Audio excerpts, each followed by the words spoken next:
Mr. Chairman, I really love the work you guys are doing. This is, having run a think tank for 20-something years, it's right in my sweet spot, so I commend you for the work you're doing and hope you'll keep it up. Just have a couple of questions about the work you did on the Strategic Petroleum Reserve and the potential for generating revenues by getting that down to a 90-day reserve. Right. I think we're in excess of that right now. Yes. Yeah, that's correct. The international standard is a 90-day supply, considering both government and the private sector having total resources. Right now, the federal government has a 106-day supply. Latest estimate on the private sector is a 141-day supply. We think that it's time to re-examine this, mostly because of the increase in production. You know, we've had a lot of technology improvements. Last years 13 and 14 were some of the most record years of oil production in the United States history.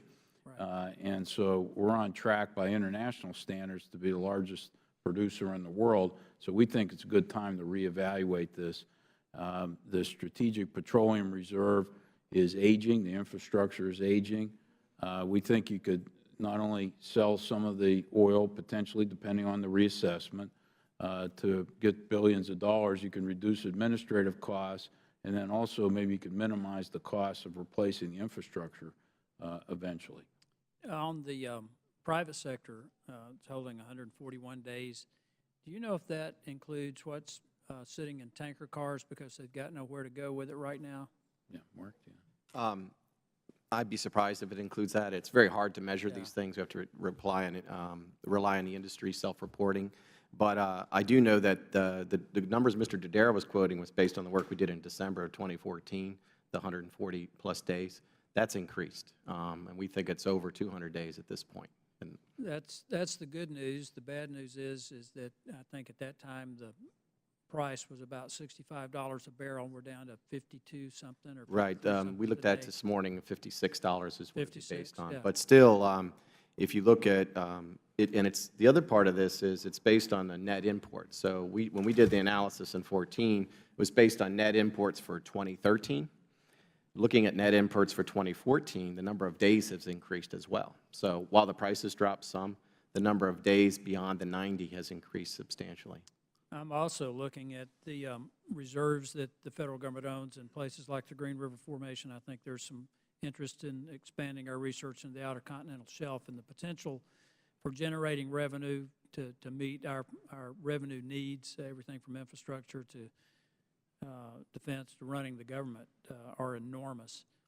Let me ask you, let me switch horses on you here for a moment and go back to the IRS, and I don't know if the GAO has any ideas or on this, and that is the fact that I think we only collect about 84% of the taxes that are owed us. I think we wind up collecting some additional amounts, but on a year-to-year basis.